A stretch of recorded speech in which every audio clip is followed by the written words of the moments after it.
They'll just have tonight, probably not. Ralph didn't invite me. Too soon?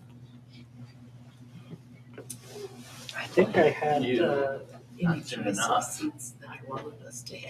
I am so grateful. Oh, yeah. I guess I could have bought tickets, could have been my date. I would have. We could have took Yeah, pictures, because and it would have been, probably would have went viral. can you hear us? Or do you hear us out of the laptop? I don't know if they can hear us outside of the laptop. I'll give you $1. To cook off? Just really loud. Oh. Yeah. I don't even need money for that. Sheesh. I know, it's usually what I tell people too. I'm like, I'll do it. You don't get They're paid. muted too, but they probably muted Yeah, they themselves, muted right? themselves. Okay. Okay. I didn't do it. Well, so the speaker's working, right? So like we should do that At through least I there. don't Yeah. have to stand up because it's not my It's pants. just water. The bottle is Well, really full. I see that. Like exceptionally full. Are we good? Do you want to wait? Make sure that works? Yeah, I mean, I can go through just a little bit of what I was, just preview the questions. just oh, true. Yeah, Oh, it's just yeah, the third I box is want him because he's I hosting. didn't know you were an AI expert as well. I'm not an expert, but I've been in technology for 45 years. Okay. Mhm. That would be, Yeah, I'm not just a this really sister. quick. I'm a lot of things. Yeah. yeah, well, I knew that a lot of, I knew some of the others, but Yeah. not just a sister. I'm not just a sister. Whenever you're ready. Okay, so, all right. Well, thank you everybody for coming. Appreciate that. I'm Steve Jurrens with Northeast Radio SD, and we've got the Heartland AI Ethics Forum that Zach Thompson's put together for us, so we appreciate that. And Watertown usually doesn't get asked what it thinks about a technology before it shows up, but tonight is going to be a little different. Nobody on this panel is here to sell anybody anything or pitch a product, but let's see what we can learn about AI, study it, ask questions. We've got all sorts of different kinds of business owners, educators, farmers, faith leaders, civic leaders that we brought together as a panel that represents some technical expertise and creativity and real world experience. So we can kind of start off with Zach Thompson. Do you want to start off? Sure. Okay. Well, how do you learn something? You bring a panel together. So that's kind of what I did here. I have just, those are kind of based off of like, why did I want to do this? It's been on my mind, honestly, for well over a year before I had any business interest in trying to make my own way on something. But I've seen the issue with the path that AI was on and the tech companies, and how very little of the middle of the country has their voice heard in the ethical debates. A lot of the ethicists in the AI space on the coast and elsewhere have been agnostic or atheist, and that's fine. But we also need a wider breadth of discussion on this, because this is going to affect everyone for good or bad. So that's kind of where I got into it, was I saw the human potential for the good that it can do, but also concern for why are we not asking the communities that are impacted at the first level how they think about this. We've had this with the data centers being kicked around the road and run out of town maybe around here.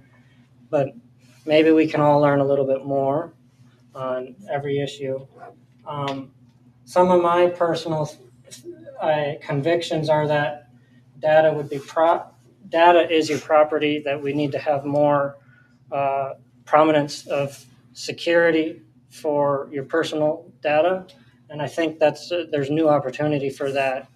There's new benefit of personal servers being able to run these AI models. So you don't have to have the cloud all the time. And human in the lead and no frontline workers, no blue collar workers affected, I think would be my biggest issues. We got to be in charge of the decision making. I know there's a lot of talk about agentic workflows and how to automate huge swaths of your business processes, which is very interesting discussion, but you have to have the value of human judgment is going up in this environment we have, and the value of or the skills gap can be closed for many people. Where what'll stand out is the strategic thinking, the systems thinking, the judgment thinking, and we're not all probably going to agree on everything on the panel, but we come together to agree that we have to talk about this and start building a framework and a local consensus. I did have a worksheet. If you want, I can have that's at the back. You can fill it out. Get your own principles put together, little notes, and we can put those on the board back here, and I will sift those from the ones we decide from the audience, and see what we can come up with. We have Steve Jurrens. He's here. That messed up my photo a little bit. And then Tyler, a friend of mine, technology professional in AI trust and safety, a lot of his background. He's worked in that industry a long time, so I really respect him. He was recently at Missional AI Summit talking about the human experience and AI ontological value structures for AI, and kind of he has a depth of experience there. Dr. Matt Cole, he was I met him at an event that Katie Webb had hosted on AI in writing. So we talked amongst ourselves. We found common interest in this subject. So he comes from grants and a pioneer biotech, biology and technology background in the ag industry. Katie Webb, she writes. That's one of the things she's well known for, but I'm told not the only thing. And Matt Roby, me and him know each other pretty well from being involved in local Republican politics, but we're not going to get into that. One thing I mentioned to him, and might be reflected in one of the questions, is the state bar of South Dakota. It's appeared at the time when I was still doing the research for this that there was no specific AI ethics or opinions or ethic. They have an ethics page on the state bar that I didn't see too much there, so it'd be interesting to see what the direction is going on that. And then Prioress Barb Younger from the monastery. Very excited to have her 40 plus years of experience in technology, though this might be a little new to her. It's not.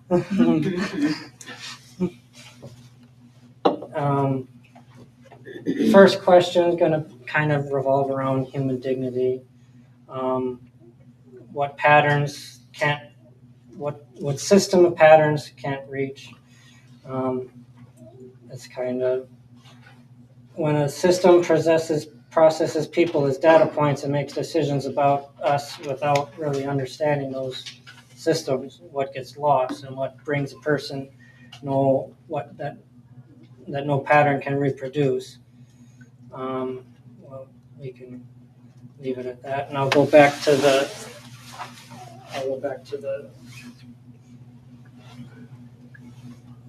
our panelists. So I believe you have some of the questions. I do. You have. Okay, so we're gonna kick this bad boy off, so buckle up, kids. All right, so Zach, maybe you can start us off and give us this kind of fork in the road, like centralized AI versus distributed, and human-led AI. Mm-hmm. What's at stake for sovereignty and local control, and then Matt could follow that up with like technical side. I think the good Dr. Matt. So me. Oh, No, Dr. no, Cole. no. Yeah, I differentiated with the doctor. The good part. So, you could be the bad one. Follow that up maybe with the technical side, like what AI is and isn't, and what an LLM is in one sentence, why hallucination happens, yeah. all sorts of stuff. So maybe we could go over the main definitions that might come up. Yeah. I do have some of those. The main ones, LLM, a large language model. That's going to be your interface for using the tool of AI pretty much. A lot of them operate as a chat function and a workflow function and a automation function. Other terms that you'd see, I mean, we've had AI from Tyler's presentation I watched. He actually traced the roots all the way back to the 40s or the 50s, which is kind of deeper understanding than I had previously. But this goes back a long time. I grew up in the digital age for the most part, and I see the AI started with simple search, agentic, or just to help you search things on the internet. But it's developed, that's AI, artificial intelligence, and you have that with calculators and machinery, CNC machines, all that. We have now a discussion on AGI, which would be artificial general intelligence, an AI that is equivalent to the capabilities of human. And then there's artificial superintelligence. This is where I might lose faith in some of the Sam Altmans of the world. They really think that they want to set up a god of their own making, and that's part of my bigger concern. And some of the smaller things you use in that, you can use APIs. Those are the tokens that authenticate one system to another. That they use those on basic web platforms as well. It's the key that unlocks the door between different applications. So that's kind of the main big terms. I might have had more on the presentation we can go through later. But about the first question, something that's concerned me the most is that we've seen AI develop into, in China's instance, the centralized model. You have the social credit scoring, you have the government using facial recognition to really make 1984 into reality. You have the pre-crime and the crime preemptive punishment by the officials in communist China, and a lot of people even in the West have held China up as China's got to be the model, and I really hesitate to. At one point I thought they were going to be a free economy.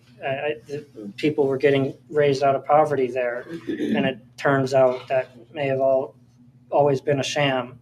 And they really, have always held true to their principles in the Chinese Communist Party. So, but what we can have an opportunity for here in a free society is distributing that model. So I'm hopeful to see that farmers and business owners, and we might need to do this because the power issues. You might have to have your own power generation to run your GPU. Your GPUs would be a graphics processing unit, and that's a one step up from the central processing unit, the CPUs of traditional computers.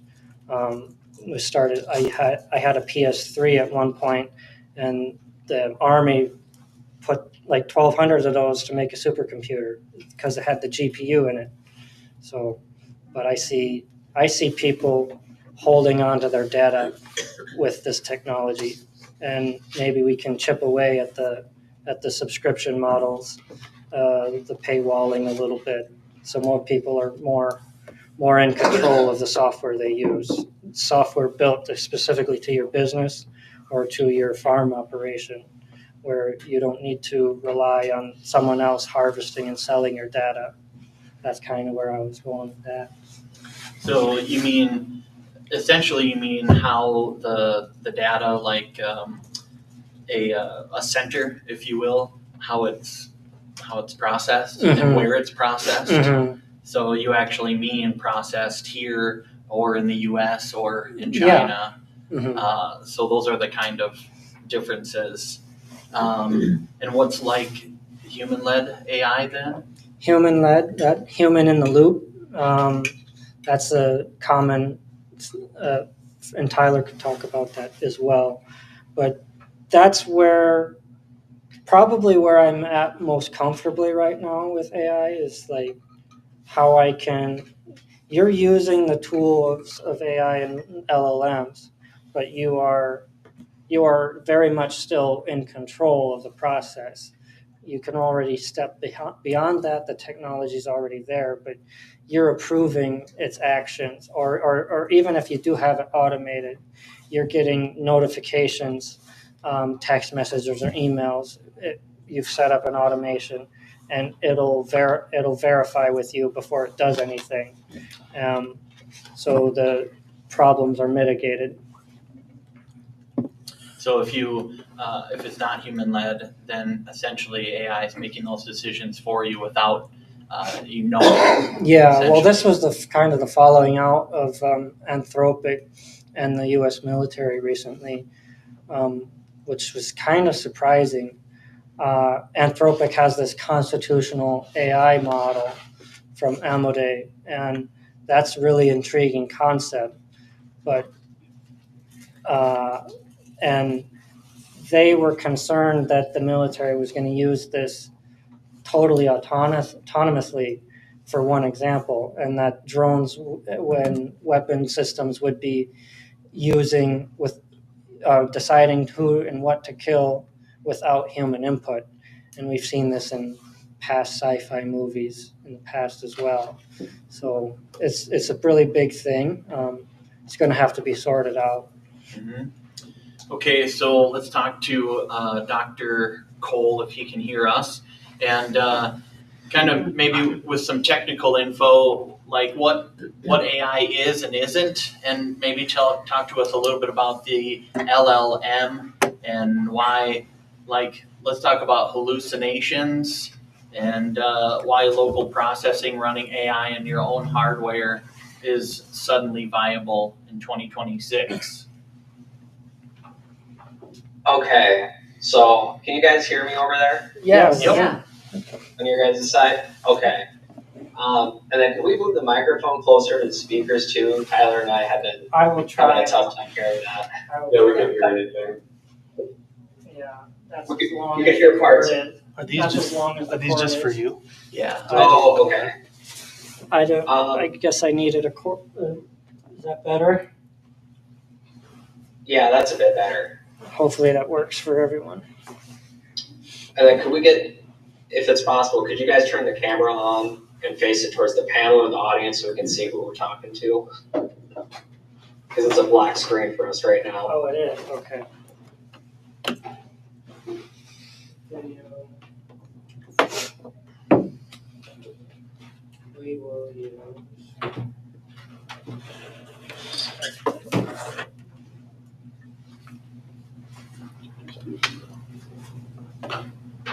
Okay, so I've also got my notes open to me right here next to me that you sent me, Zach, just so everyone knows.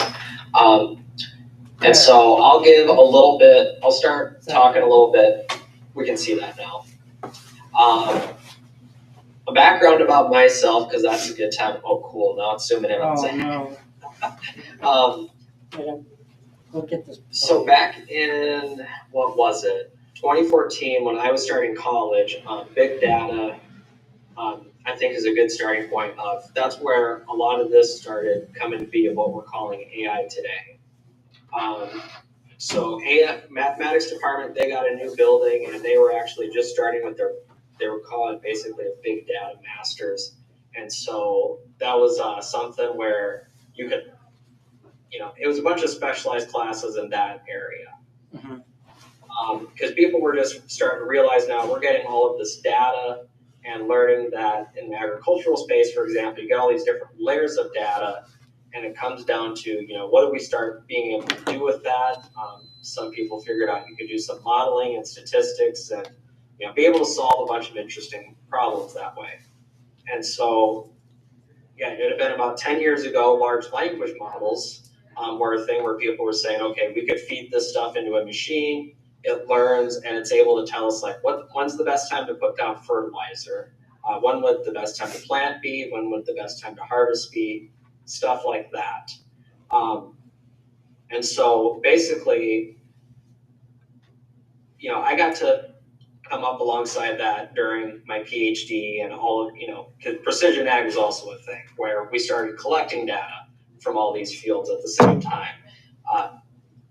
So over the last 10 years, it's kind of been interesting to see how this evolves now with AI coming into the picture, because we've, basically learned, okay, there's a lot of data to collect. We have the technology to basically put sensors and whatever monitors out there to collect this data. And now it's kind of coming down to how do we handle this and what do we do with this data?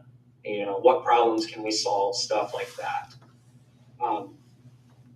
So AI now, it's not just a large, AI is basically, yes, a large language model, but, I kind of also see it as a little bit more technically advanced than that because it is, it does things a little bit differently, and I'm still learning as much as I can in this space myself. I mean, it is rapidly changing and growing. You learn something new every day.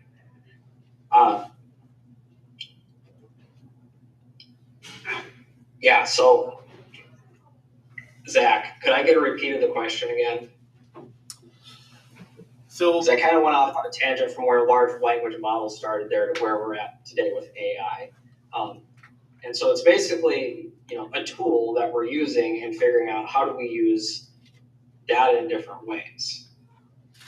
So we were kind of also wondering, there's a talk about like local processing and running AI on your own hardware, and I think how is it so easily accessible and viable nowadays? Okay,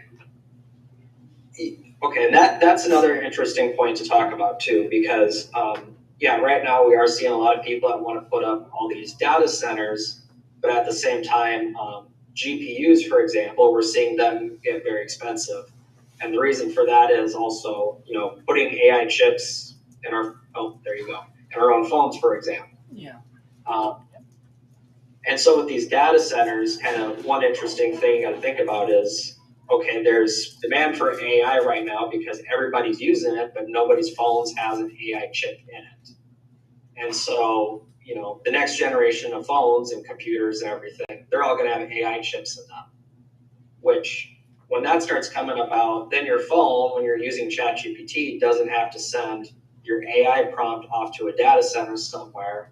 It'll be able to handle things locally. And I think, Tyler, you probably have, if my technical expertise on this is wrong, feel free to correct me.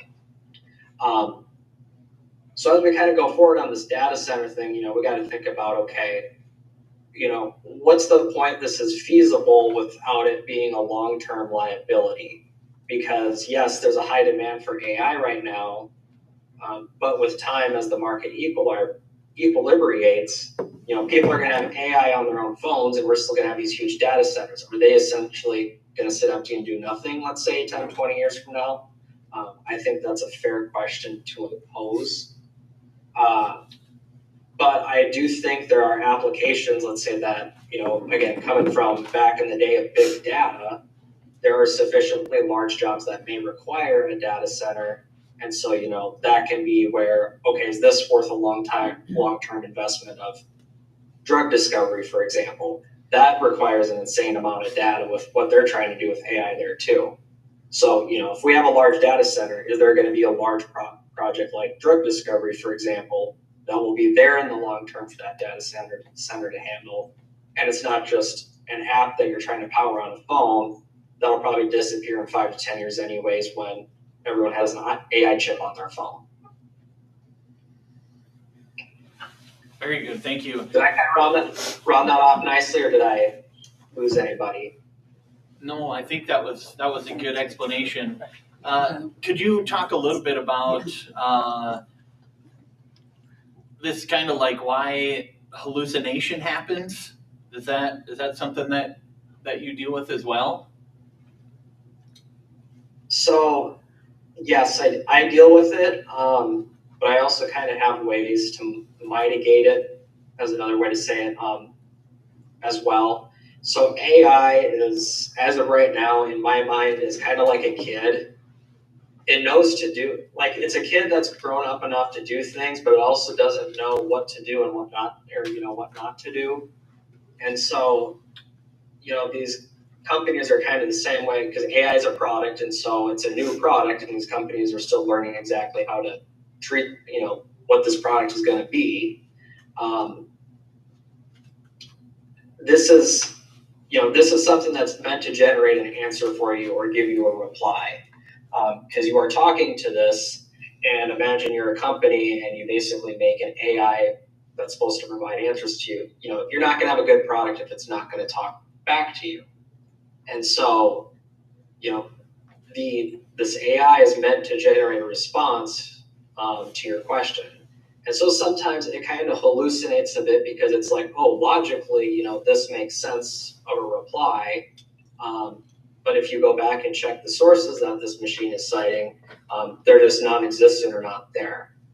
And I've ran into that issue a couple times before, but one area I'm kind of able to resolve that is, again, this is a kid. It doesn't always know better, because it's giving you a response that is going to make you happy, is, you got to double check its work. And so if I'm doing something that is fairly technical, I'm going to tell the AI explicitly, okay, come up with an annotated bibliography, show me your equations and your calculations, all this stuff. And it normally does a good job of generating all that at the end of a response for me. And then I'll take that information and be like a teacher almost and go through, okay, what I learned in school, is the basic arithmetic correct. But coming back around to hallucinating, it's more in the sources. What information and data is this AI pulling from the internet, basically, and is thinking, okay, this is correct information. Because that's a whole nother issue that can get talked about too, is AI does not have the ability to really discern what is truthful and not truthful on the internet. Yeah. Again, like a kid, it's gonna believe it's on the internet. It's gonna believe everything it's reading on the internet. You and I might be able to tell when something's BS on the internet, but AI really can't. So that's where checking the sources of what this AI is reading is, again, very important. And in some cases, it's given me incorrect URLs, but if I go and look up article and the author of whatever is being cited, that'll normally point me to directly what that AI is reading. So even the URL, that's another spot it seems to hallucinate, is the URL directly where I can access these articles. But almost every time it gets the article title and the author is correct. And so if I can't find that article from, with a certain title and the authors, I normally throw that out because that AI is definitely making stuff up at that point. Because then that article's non-existent and it just thinks it's there. But if you can find the article name with the authors, normally you're good to go there. You can quickly check what AI is reading is there. Because it comes up with really good logic at times, but it fluffs it makes it up as it goes. Very good. Thank you. Steve, can I add something real quick? Yeah.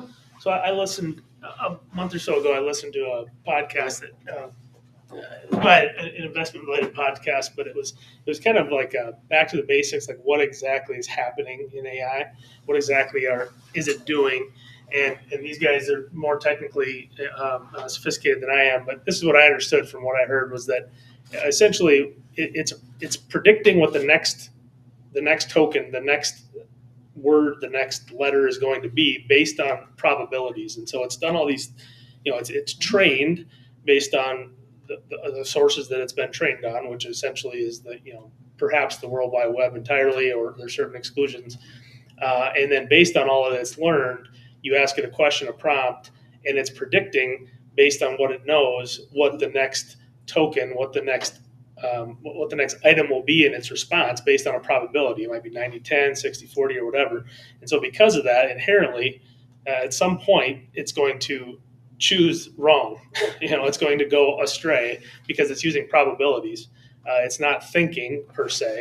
It acts, it looks very much like it's thinking, but it acts as a prediction machine for what the next token is going to be. And inevitably, because it's a probability weighted basis, inevitably it's going to get it wrong sometimes. And the podcast I was listening to, they were kind of like, it's almost amazing that it doesn't hallucinate more. And what the challenge is with AI, I've talked to some lawyers about how they're adopting AI in their practices, that it's smooth, right? And so it's like a smooth liar, right? And so it makes something up because to your point here, its job is to produce an answer, and so it's going to, whether it's right or wrong, it's going to make it sound right, and so that judgment has to come in and go correct. So you still have to, you're using it in a professional setting, you're asking it about to be able to know when it's wrong, and you don't know what you don't know type of situation. So Very good. Okay. Well, I was just gonna maybe go on with some of what he had just talked about as well. Maybe we'll talk to KT and ask you as a author, you create characters from scratch, I would imagine. You think about what makes that person tick, their voice, their choices, maybe their inner voice. When you first encountered AI that could generate images and hold these conversations, what did that do to you, and what did it make you feel about human creativity? Well, I mean, that's multiple questions in here, but honestly, when I first encountered AI as an author, I encountered it because a lot of authors were talking about how there's people who are using AI to write their entire books. There are people who are using AI to create their book covers, to do things like that, and what it does is it takes away from human creativity. Because it can only pull from the things that it knows from the internet, right? So it can't create something like, I have characters that I've made up a complete animal that's a combination of multiple different animals, and it doesn't know how to imagine. It doesn't know how to do that. It can seem like it's an imagination, but really it's regurgitating a lot of other information that it's kind of compiled into one. So of course you've heard a lot of, fact checking, those types of things. That's not something that I have to worry much about because I'm not doing anything factual. I typically use AI when other than when I do things like, why does my plant look like this? Typically it's for fun or for me when I'm trying to do a writing exercise or something. But I do think that the conversations that I've had with AI about my books and about characters and things like that, I've found that it is often clinical, I guess is a good way to put it. The emotion is not there. So if I say, hey, I'm having a hard time figuring out what this scene should be like. Can you write an example? And it'll write the example, and it doesn't make me feel the way that something written by a human would make me feel. And so I've discovered that is something you can tell if you're reading something that was just written by AI. It doesn't feel human. It doesn't, the words don't, I talk like a human being, right? So, and sometimes a little bit of a weird one, but AI doesn't have a personality like that. It doesn't really have that quirkiness or that personal touch that a human gives it. I don't know if that really answered the question so much. Most definitely. Okay. Do you feel that in the industry, you can speak for the entire Oh yeah, author totally, and book 100% industry. an expert. But is there like a thing where we don't want to see as much AI, or is there a whole demographic of people that don't care and they'll consume that and they'll use it or make it? Yes, to both. It is a hot topic right now. There are some events, so I go to different book signings that have multiple authors at them. There are some events that if they think that your stuff has that element to it, if somebody gives me a book and says, here, look at these two book covers, which one was made by AI? I can tell you which one was made by AI because it uses the same font. It's just slightly changed. The graphics are very similar. So there's places that won't let you in if you've used AI to create your book covers, or Amazon requires you now to check a little box that says my book was not created using AI. And it's really got to do with the writing piece of it. So I didn't sit down and say, write me a 50,000 word novel about such and such, because you can. There are programs that do that. You have to pay for them, but you're paying a computer to write your book for you, and you can say it has to be this many words, has to be this many pages, has to have this person, this person, this person, and here you go, and then it will write it for you.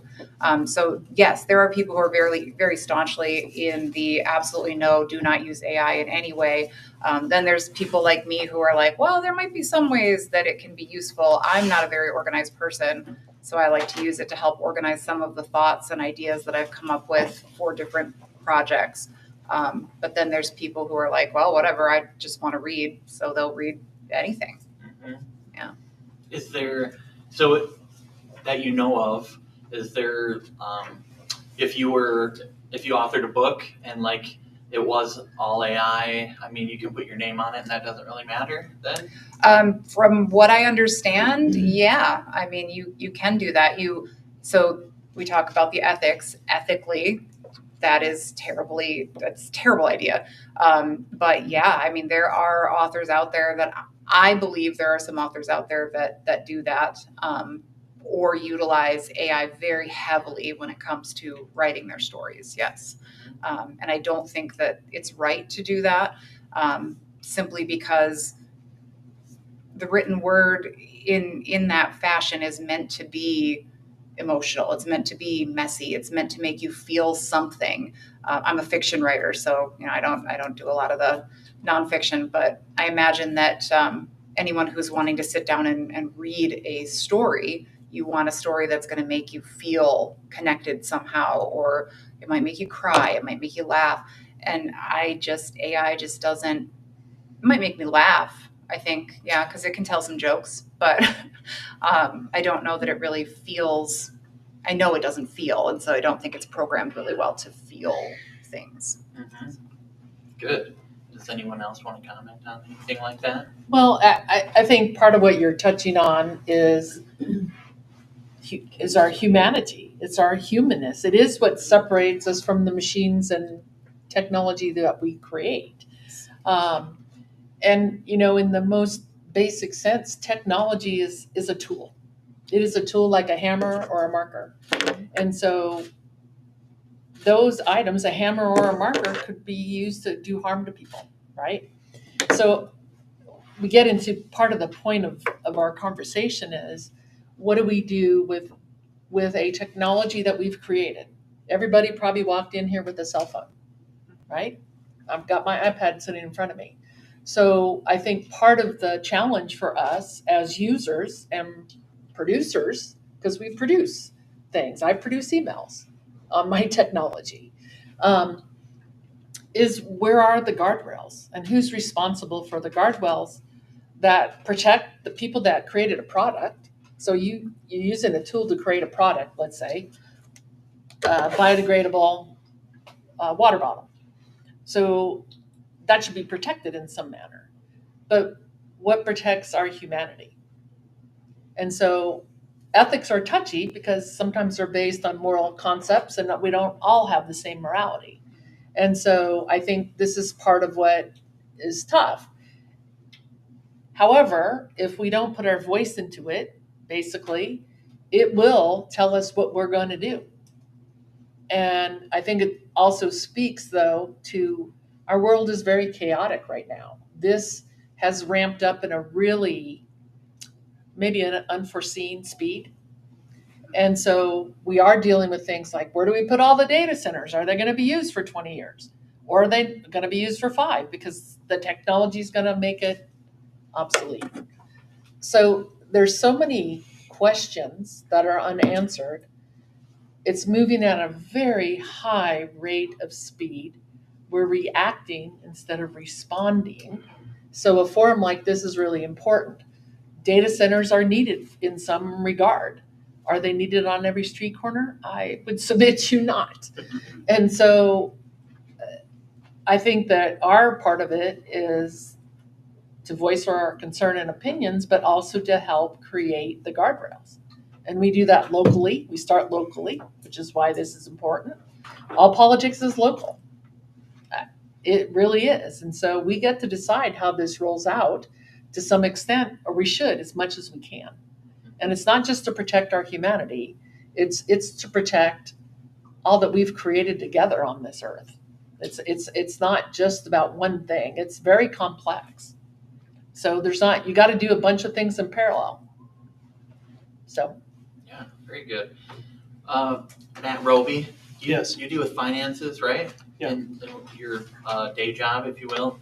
So what would be your thoughts on, you have a very sophisticated calculator that, are programmed to do, I know, like help with budgets and finances, and I'll just help with mathematics. Let's be simple. But like you have AI now that you could maybe attach someone's finances or P&L or whatever and help forecast things, or maybe in other fields they can help with investments and things like that. There's apps for those. What do you think of the AI and entering the financial realm? Well, on the privacy piece, I actually did this thought just crossed my mind not that long ago, and I chose not to do it. We just got done with tax season, and I thought, I should just input my tax return into XYZ chat, XYZ AI, and see if it can tell me over the next year what I can do to reduce my tax burden next year. And I thought, that's probably not the best idea. just stick my tax return into Chat GPT or something like that. So I declined to do that.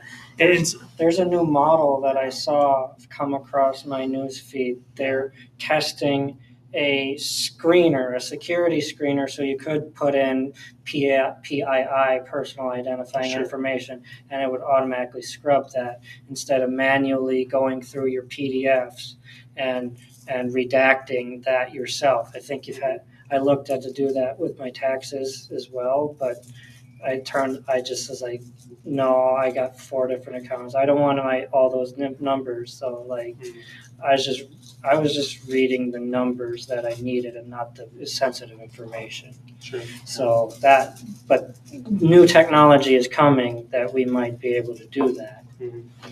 Yeah, and I think, in terms of in the finance realm, before AI has become such a hot topic, there's software itself has already, for the last 20 or 30 years, has already, I think of like mint.com. It's gone out of business now, but it used to you link in, and there's subsequent companies, Monarch and a few others. I know that you can link all your bank accounts, you can link all your investment accounts, you can link everything. It'll aggregate it all together, and it'll give you suggestions and stuff like that. So that was even pre-AI, that people were already kind of aggregating those things together. And so I think AI just kind of supercharges that to some extent. And in terms of finances as a whole, you're thinking of like buying or selling public stock, for example. I mean, there's analysts all over the world that are buying and selling stock all day long, and AI is just going to supercharge the activity that they used to be doing manually. Creating spreadsheets that might take 10 or 12 hours to create is now going to take them 10 minutes to create. But at the end of the day, they're also competing against other humans. They're trying to do the same thing, and machines, that are also automatically trading stock, for example. And so, I think it's going to have a pretty profound effect in terms of the software industry. If you follow the stock market much over the last several months, it's kind of dawned on people that perhaps the software industry is in jeopardy because of. And I've never used Anthropic or any of the coding tools, but I know folks that have that. They've created a new little CRM system for their small business, and it created it, and it says, which folder do you want to put this in? And it puts it right on your, you own it now. It puts it right on your computer. It's not in the cloud anywhere. And so if you think about that capability to create your little bespoke software system for your small business rather than pay XYZ public software company, I think there's a real, there is probably some headwinds for the software industry. Now, I think that there's going to be, on the privacy front, I think there's going to be I think of creativity. We talked about book writing. I mean, part of the tension is that if you use an AI to write a book, there's a chance that it scrubbed from a copyrighted piece of material. That's right. And so the people that are publishing books or putting out artwork or whatever that's created by AI are also taking legal risk that they could be infringing on copyright law, which still applies, right, in the case of AI. And so I think there's going to be these software companies. I think of like Adobe, for example. There's companies that to make sure that.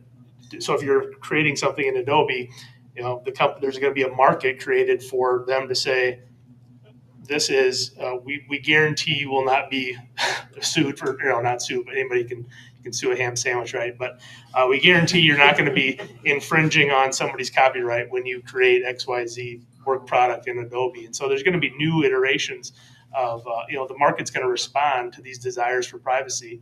Not to say that new laws and policies might not be needed. There's also going to, the market will also respond to people's human desires for privacy in this age of AI. So, very good. Well, maybe we could talk to Tyler. Are you taking questions? Do you want to Sure. write it down or ask it now? Sure. Well, let me just follow with that, if I might. Yeah. So I'm thinking, you're talking about privacy, and I'm back at thinking about the federal government wanting to pull all of our data together so they know everything. And they want to make, and they've done that. They've taken things away, some of the lines that we believed were there between the Social Security and so on. And so, I know that's partly AI, but that has to do with the human element of control and so on. I remember many years ago, it was at SDSU, they did a forum on AI and on safety. And someone asked the question, well, is my online banking safe? Which is a very practical thing. Mm-hmm. And the young man who was studying at DSU said, well, I could keep mine safe, but I don't think you would ever be able to do that because I don't have the skills to do that. And so I guess this is the very important issue for me, the ethics, the humanity of it, but also my ability to be autonomous and not be controlled by the government or whomever, or anyone, having my information. And so I'd like to kind of understand that, because you're talking about somebody coming up with a program and I could put that in, and I'm thinking, do I trust that? Mm-hmm. I'm very, very suspicious. about, because they're in an age of things Yeah, that I thought were true, and they're absolutely changing. There's no ethic. yeah. Very little. So I opened that as a comment, and I welcome anybody's thought about that. Affirmation, am I crazy? If you're crazy, you have good company. I think that's why we're all here, honestly. And I Do you certainly want to say something? certainly don't have the answers, but you posit really the heart of it all. We all use technology in different ways, but one of the things that makes us incredibly unique, our humanness, is how diverse we all are. We share 99.8% of the same DNA. That means we're pretty darn alike, but we're not, because that is what I guess you could say is what enlivens the human person, the soul, the spirit, the divine, whatever you might believe, however you frame it, is how do we guard and protect that? Because what could happen without the proper guardrails or ethics, it's already happening. If you're on social media, you're going to get fed through the algorithm the things you like, or sometimes the things you disagree about will end up there. So that's being written out there. And we've lived life in a different way. If I think about the young people, they aren't going to know any different. We have the gift of years and experience, so we have some cognizant, wait a minute, I don't like that. Wait a minute, I think that's AI. Wait a minute, I'm trying to protect my tax information. People younger than us who are used to that and believe that it is true and it is safe, I don't see anything to protect them. That is my concern. My grandchildren think that this is always true. I know. Yes. Let's hear from Tyler. Yeah. You're right, Marilyn. So my background, I spent the last 7 years at Google, and I just spent the last 4 months of my career there in trust and safety. And what I want to show you is kind of how to answer the person's question earlier. I don't know if you guys can see my screen or if I'm on a projector anywhere. Sharing. Can you see this? Yep. Good. Okay. So this is how I kind of think about data in terms of risk. Okay. So you have public data, like your weather data, your health trends. This is like macroeconomic data, CDC trends when I say health, your financial data on Wall Street. Then you have your institutional data, academic research, public reports from manufacturing companies, SEC filings, right? Agricultural data where crops are moving. Warren Buffett games the stock market because he can read reports of the rail shipments between states, and he makes forecasts based on that public data. So, and then where we get into is kind of, this is the sticky part, right? Mm-hmm. Platform data. This is where people get nervous about what they're posting online and what data is visible and what can be used and what can be measured. And what I'll share is that anything can be measured, but ethically speaking, not all things should be measured. And it really boils down to what executives have a risk tolerance for what kind of decisions or measurement they want to do. So, for example, if you're in a telco company like Verizon or AT&T, because they're highly regulated, the risk tolerance to exploit data is very low. Or if you're like an IoT company, or you're maybe an e-commerce company, the amount of risk you're willing to take is much higher. You might package certain data sets and anonymize them, and then productize them and sell them on data markets. And the type of data you'll find in those data sets is not generally personally identifiable information, because that's very scary. That's very risky. You're asking you to get sued. Very few companies are willing to ship or sell or exchange personally identifiable information. What they're more likely willing to do is say, 25,000 people bought shoes at 4 p.m. on Thursday in this city in these brands, but they won't necessarily say who bought them, because that would be very nefarious. So, and then the last thing is consumer data and personal data. And the two biggest risks are these two buckets. And the reason I say that is this is where most adversarial activity takes place. So when you think of like state actors hacking institutions or taking advantage of large cybersecurity flaws in networks or systems, it generally happens most often in this world. It's much harder to hack an institutional platform or platform data platform. So what you'll see here is an example of adversarial activity is maybe, you have a company like Yelp and you have a small business on Yelp. You're a flower shop, and some guy in China decides to hold your flower shop hostage by posting a lot of bad reviews on Yelp. And the only thing you can do as that flower shop owner is file a ticket with Yelp and pray that they will make adjustment to the reviews because they're fraudulent. And platforms, so now we're talking kind of in the middle ground. And most platforms have good mechanisms to revert bad action, but many don't. And the bureaucracy of getting something adjusted or fixed can be very challenging. And so that's a problem. And the reason I bring this up is this is pre-AI. We're talking pre-AI. Now, when you add AI, these two places, the threat surface explodes. You have people that can stand up AI agents on their desktop, or you have state actors using DeepSeek that can launch massive attacks on a system, an institution, or a vertical and cause an immense amount of confusion. And we see this already in like what happens with the different wars that are going on in the world. You see on your feed content that's partially true or not true, or you see content that's exaggerated. And what that does is it causes anxiety, it causes distraction. It actually reduces the margins on many platforms, the social media platforms, because those posts are trending, but they're not actually creating attraction to the platform, and they're not really creating value. They're not creating ad revenue. So they eat up views. And platforms are not perfect at identifying false content that makes bad margins versus good content that increases margins. And so when you add AI and the scale which AI can operate, I'll give you this metric. Last year, Cloudflare, which is a DNS company, well, they do a lot of things. They do CDNs and a lot of other stuff.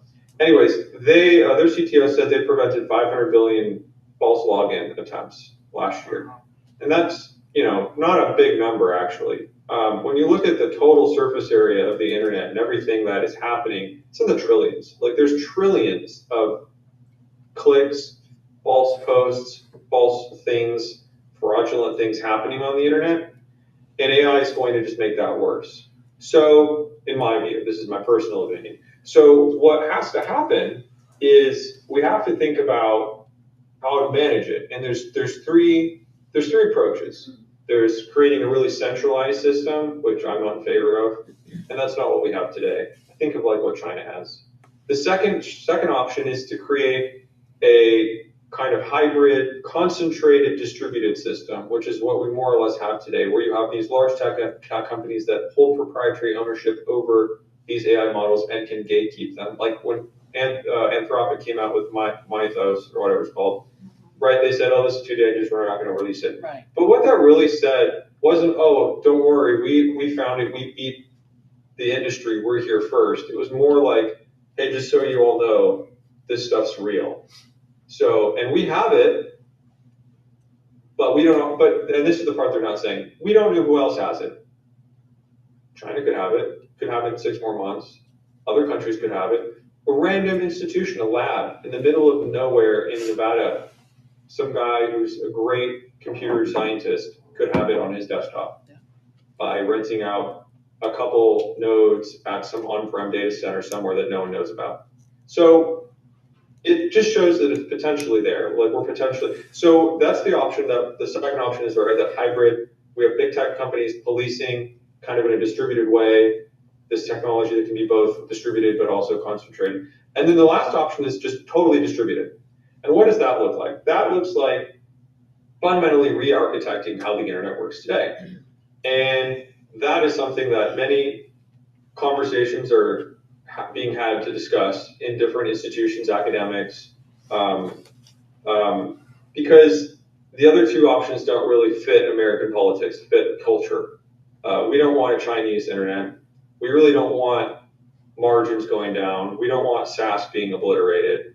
So what does that mean? It means we need to rethink how the internet functions. And so what I personally see happening is you'll see new protocols emerge.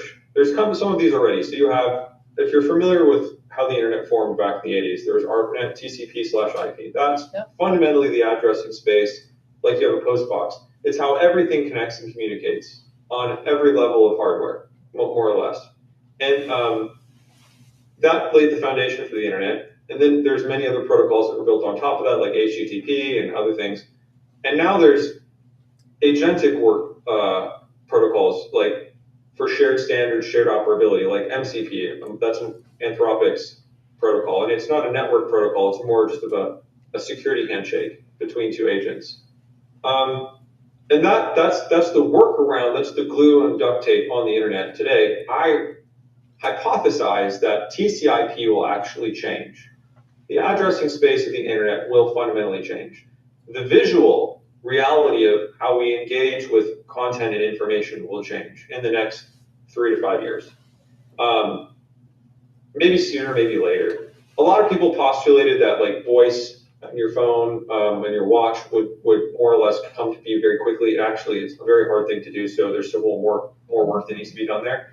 But from a device-to-device standpoint, agent-to-agent standpoint, user-to-agent, user-to-user standpoint, all of that peering activity, that's not hard to rework when you talk about networking infrastructure. So people are thinking about that as a workaround, fundamentally breaking apart the internet and rethinking how it works from a lowest layer up. And I don't think that's going to happen soon, but expect it over the next decade. And then the other thing I'll share is what these large tech companies currently do to kind of keep the lid on all the bad actors. So what most companies like Facebook and my previous employer did is use AI agents to review content. So we had models that trained on what bad content looked like, and it would algorithmically look at content and then manage that content. And don't think of this as like moderation. It's not like this person cussed, we don't like that, we're taking it down. It's more like this website looks like the homepage of Facebook, but the URL is not owned by Facebook. This is a copy. This is a fake page. So we'll take stuff like that down. Or this company is claiming to sell a regulated substance, like think of a drug that is regulated that's like a medical drug. I don't know, insulin. This company is not licensed to sell insulin in the United States, but they're selling insulin and it's being shipped over from India. Take it down. So that side of stuff is being managed. I don't worry about that stuff. That stuff's all more or less worked out. What I worry about is these super agents like Mythos or Mythos being leaked or being leveraged by institutions, by rogue actors, by state actors, and that causing a lot of havoc in addition to what havoc is already existing with like deep fakes and content proliferation that's not true or not validated. So that's what I worry about with AI agents. And then I think the question that was asked earlier was, how do we maintain our identity? If that's what I understood the question to be, is like, how do we, was that right? I don't know if I understood this. It's a woman that asked the question. I don't know. Maybe you could repeat the question. I could address that too. Was it your security or your identity or your privacy? It was both. It was all that. Kind of all of it wrapped in one. Yeah. Wait, can you say that again? I can't hear it. Kind of all of it wrapped in one. Security, identity, privacy, being okay. Privacy, right? So privacy, data privacy, humanity, individuality.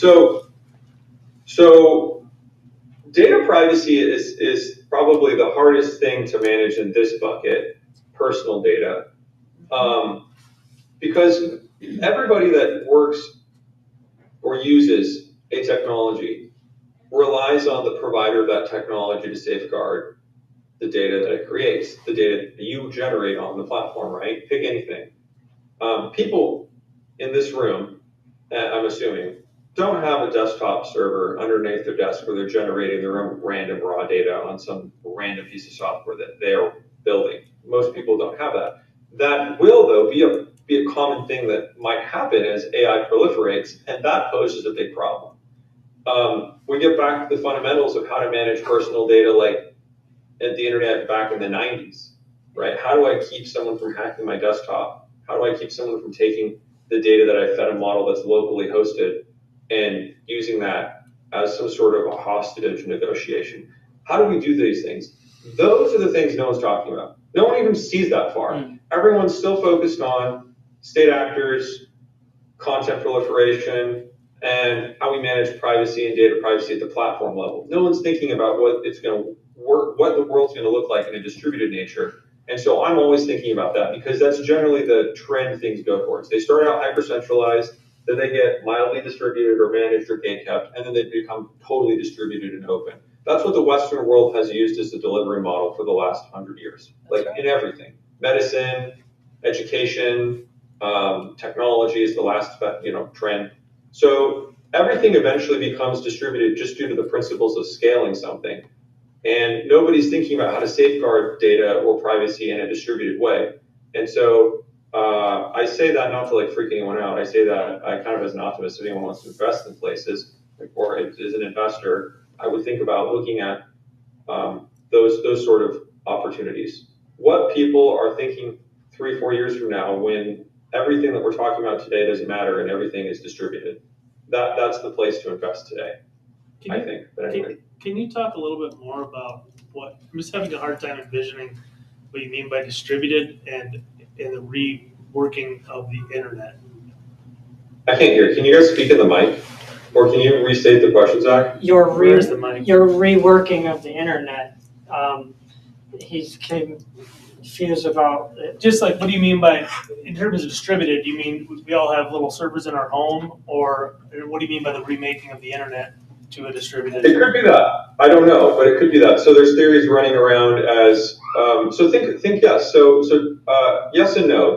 Distributed in the sense that you don't have a central owner. So telco, for example, right now is the central owner of all fiber. That doesn't work anymore. Starlink is the next phase of the underlying infrastructure for a distributed global network. Telcos are gatekeepers, and they don't do a good job of gatekeeping. It's a failed model. Too much activity they can't police. Too many potholes they can't patch. Too much cost to lay the fiber. Too much cost to maintain the fiber. And as systems scale, as we go to 6G, 7G, as more bandwidth and more wavelengths are open, it doesn't make sense to maintain fiber. So this is my projection. In 10 years, we won't really see telco as relevant as it is today. In the same way that cable television is irrelevant and increasingly becoming relevant, right? Because now we have streaming services. And the streaming services created the monetization vehicle for the actual infrastructure to fade out. So there will be monetization systems in Starlink and others that start using global satellite networking that telcos. Once these other telcos happen, the question becomes, okay, well then how is this going to be managed? And it's not going to be on Starlink to manage it. They're just going to host infrastructure just like the telcos. Yep. So the question becomes, well then, where are the models going to live? Are they going to be kept at these large tech companies, or are they going to be distributed? I think it'll be a bit of both, but more people will lean to distributed model function for small tasks, to your point, because software generation can be done at home. You don't need to spend thousands of dollars in licensing anymore. You can just build something yourself. And the other reason I think this is we spend hours behind screens. My generation hates that. We hate it. I hate it. Most everybody that grew up playing video games, that were brainwashed to enjoy screen time, now we're in our 30s and 40s and we hate it. We hate it. And so we're not a big fan of sitting and typing and mousing. We're physically active. We like to be outdoors. There's no reason that we should be confined to a screen if AI can be a medium to do work wherever we are with whatever profession we are in and whatever tasks need to be completed. So I foresee that UI and UX and this like buttons, side panels, top drop downs, all that crap is going to go away. Eventually, once the technology catches up, once vocal recognition catches up and visual cueing catches up, and it's shrunk to be more portable. So yeah, if you pay close attention, everything's kind of being set up for a slow transition away from how things work today in the internet, with the underlying IP addressing space being talked about in academic settings, new IP addresses and protocols being discussed as potential workarounds for TCP/IP. You look at telcos being faded away, Starlink come to fashion. You look at user behaviors, like people just don't like screens and buttons and drop downs. They hate clicking shit. All of that combined, it all points to me saying this is all going to ship, and it should surprise nobody when it does. Just like we were never surprised. My generation was not surprised at all when social media came around. We played video games and we used email, and it sucked. And then Facebook came around. We're like, this is great. Now we can share a lot more.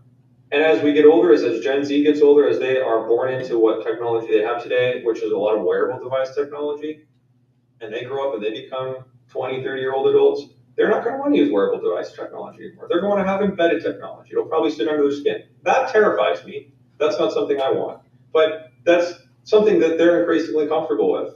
So that's the direction we're going, and I don't really like it. And I don't say all this to be super negative or like doomy. I say it because it's happening. It all points that it's happening, but that doesn't mean it's determined to be a negative outcome. It doesn't mean like we're going to relive the Book of Revelations or something. That's not deterministic. It just means things are going to change. That's all.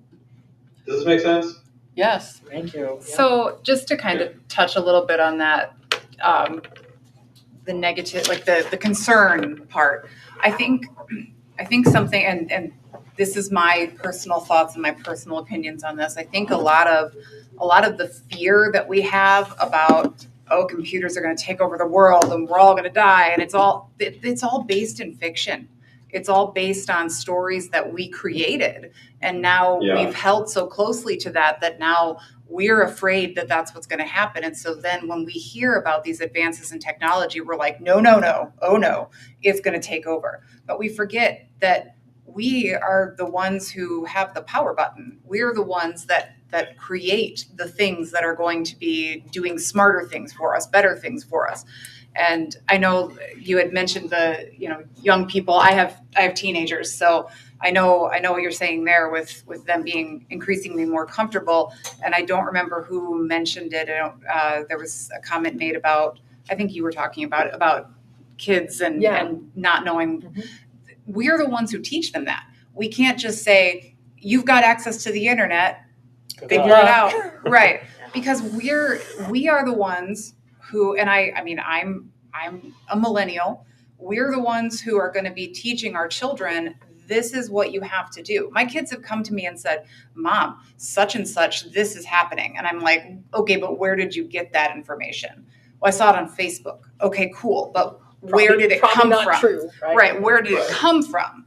And so just like when, back in the day when, and I'm sure it's totally different for everybody, but I mean, my age group, we were in that transitional period where we used the library catalogs, but then we also were starting to use Encarta, which was just the coolest thing ever. We had our encyclopedias available to us, right? And so those types of things, we were taught, cite your source. Make sure that your source is a credible source. And we were taught how to do those things. Kids now, teachers they're trying to teach them how to do the things, but not all of the kids are listening. But we can't just leave it to the teachers and to the educational system. Parents have to guide their children, just as they always have. It is our job to guide our children so that they know where the safety is and where the this is just complete and utter crap, and this is the stuff that you actually should be looking at. And it's harder now than it ever has been, because it is hard to tell, it's fake news or what's real. It's hard out there right now because there are so many good fake things available to kids, and it's hard for them. My kids, it cracks me up. Sometimes they'll show me a video, or I'll show them a video and they'll go, oh, that's AI. Well, I also dabble in, I do Photoshop and things like that. I love photography, and so I can edit photos. I can do those types of things. I know what to look for in things when you see the difference between the real and where something was placed there. And so I always ask them, tell me why. What about it tells you that that's not real? Because if they can spot it and they can tell me, then I have faith that when they look at situations and they're like, whoa, is this real or is this War of the Worlds? I have faith that they're going to know the difference there. And so we can't just say, nope, we don't want to do it. We're afraid of it. We're afraid what's going to happen. So we're just going to leave it. Yeah. We have to be able to take that control and show upcoming generations that you can't just throw your hands up and say, nope, never mind, because that's when things are going to fall into the wrong hands. They're not going to be in the hands of the people who are actually trying to better the world with technology. Right. I'm glad you framed it up that way, because like I said, you can do harm with this or you can do good with it, right? So, and that's part of my point when I said all politics is local. So that's the same type of thing, right? We can sit back and be apathetic and not show up and let it happen. Or we can say, what's the good and value here? Well, let's make sure that's what happens. Mm-hmm. So if we sit back in the fear of it all, and that is anxiety producing, because things are chaotic. I mean, let's face it. If we stop, then it will happen. But that will be our fault. Yeah, I want to follow up on that. They talked, maybe at Missional AI where you spoke, but it could have been Faith Tech. I watched a seminar for Faith Tech as well. They talked about the disconnect between the pastoral leadership and the congregations. That the pastors are hesitant to speak because they don't feel like they're technically qualified to talk on AI. But the spiritual nature of the beast is such that the congregation has questions, and they really are.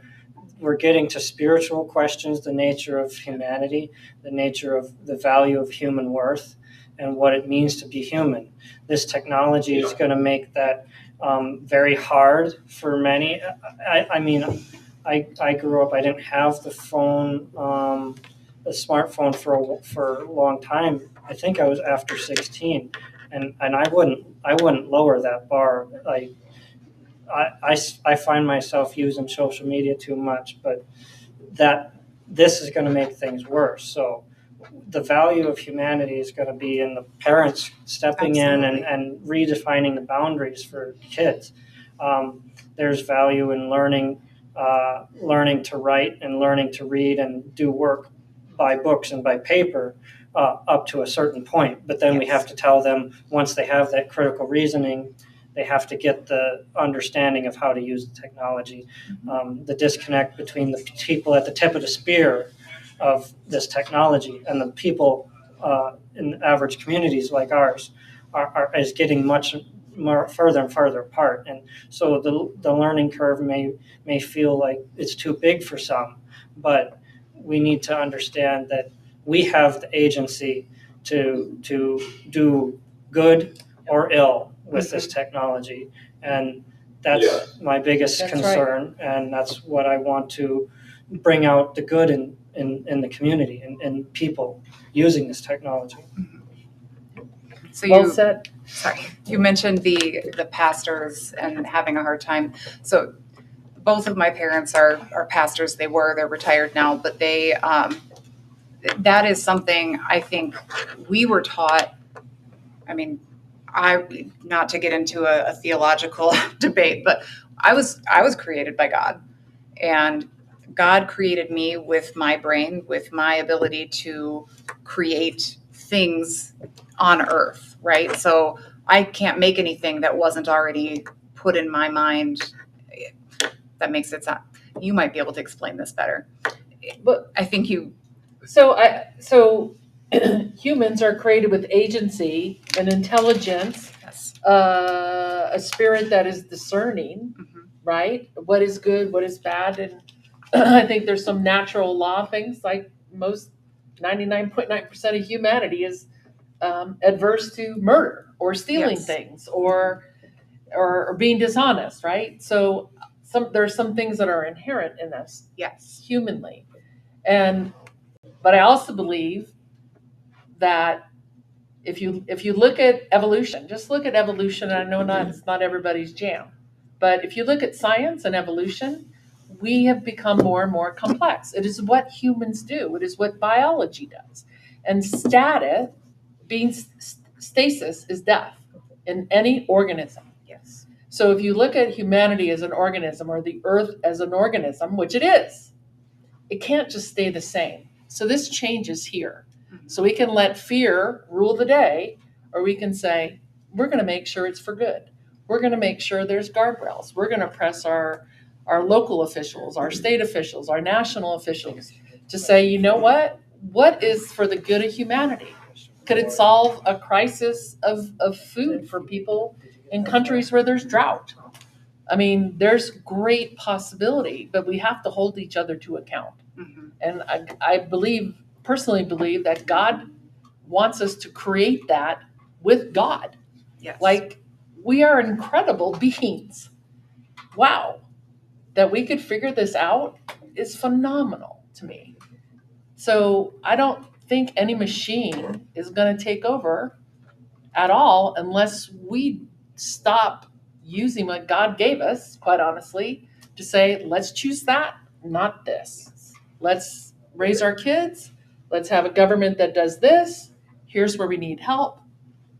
So I'm not an apathetic person in that regard. Like, we have agency.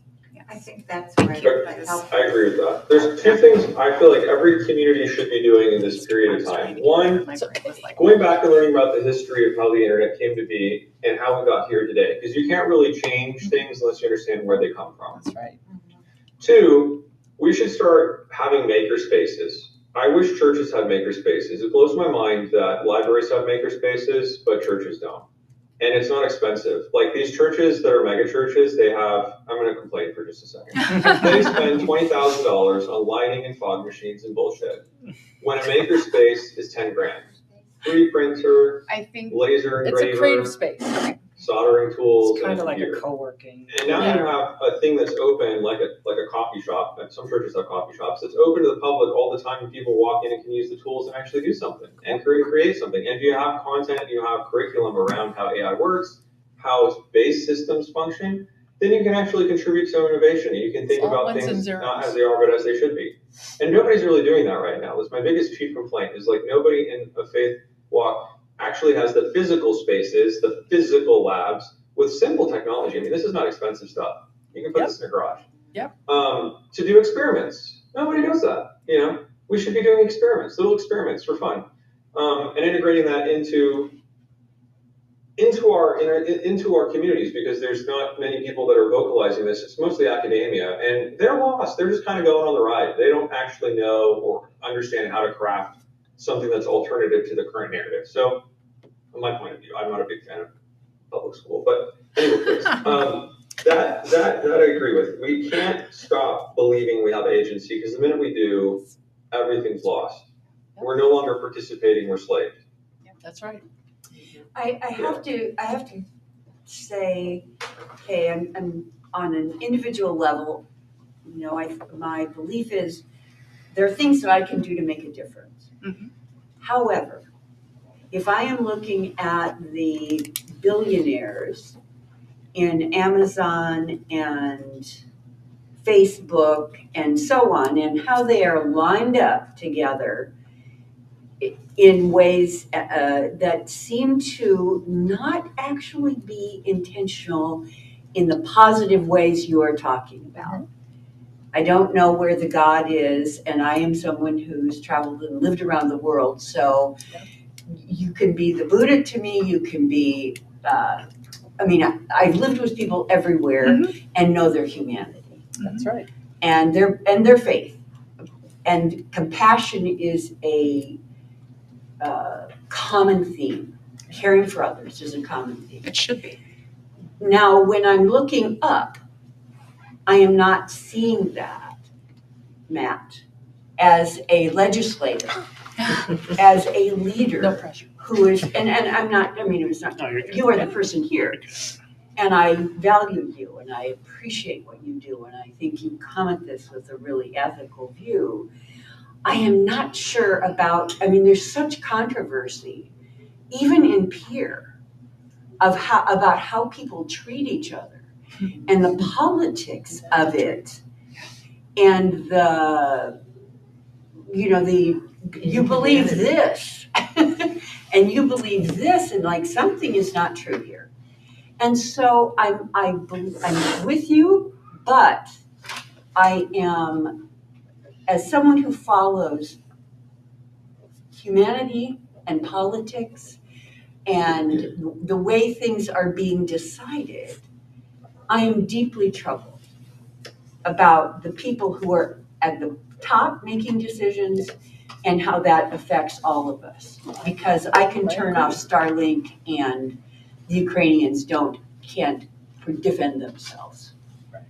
And so we have people in power who can change everything at their whim. And I'm concerned too. I like that you say it's local politics, but even just an awareness of some young people that have moved to this state. And I used to be a former Republican county official. And now red or blue, we're just arguing all the time instead of saying what is best for our country. What is best? Andy Foley and Larry O'Toole campaigned together. One was a Democrat, one was a Republican, and they got the same number of votes because both of them cared for what was going on in our community. And that's a tradition that I really like to see happening and want to see happening. So I don't have a young woman that says, we moved to Watertown and I'm afraid to even go to a church because this state is so red and I'm getting attacked all the time. That's not kindness. That's not community. So, and I was just worried about the immigrants that live in town. I didn't think it was a white woman that was scared to be in Watertown. And it's like, wow, what's going on? I think we can. It was exciting just to be here and hear a young person say what you're saying, and it gives me hope. And I was at the University of Denver when that big computer took engineering department, the whole floor. And now I have this phone that does 8,000 times more. Yeah. Mm-hmm. And so the idea that maybe this whole data center argument isn't even necessary because it'll be obsolete. Yeah. So there's some excitement in that and putting the people in the place that do have the power, that are not just looking at what PAC is supporting me or what am I supporting this political party or this church that I belong to. Am I supporting the Watertown community, the village? So many good things are going out there. With that idea, we're building houses that have space in them for people to live in our community. That's really exciting. Yeah, we covered a gamut there. I don't want to go down I don't know if we want to derail this into red versus blue, but And I know. Because there's we, they, and It's about whether humanity. I like pizza or don't like pizza. Us as people. Yeah. And back to where I think Juanine kind of talked about the oligarchs, perhaps the folks that are controlling shareholders of these major companies. I mean, that some of that stuff is gonna, that's. And perhaps this idea of this decentralized nature of some of these things is perhaps where some of the power gets taken back. But you ask kind of what their objectives are. I mean, at the end of the day, these are corporations, and they're you look at the incentives, and that'll show you what the actions are going to be, and the incentives are to maximize shareholder value, and so that's what they're attempting to do, and we as people. We spend the money that supports these companies, right?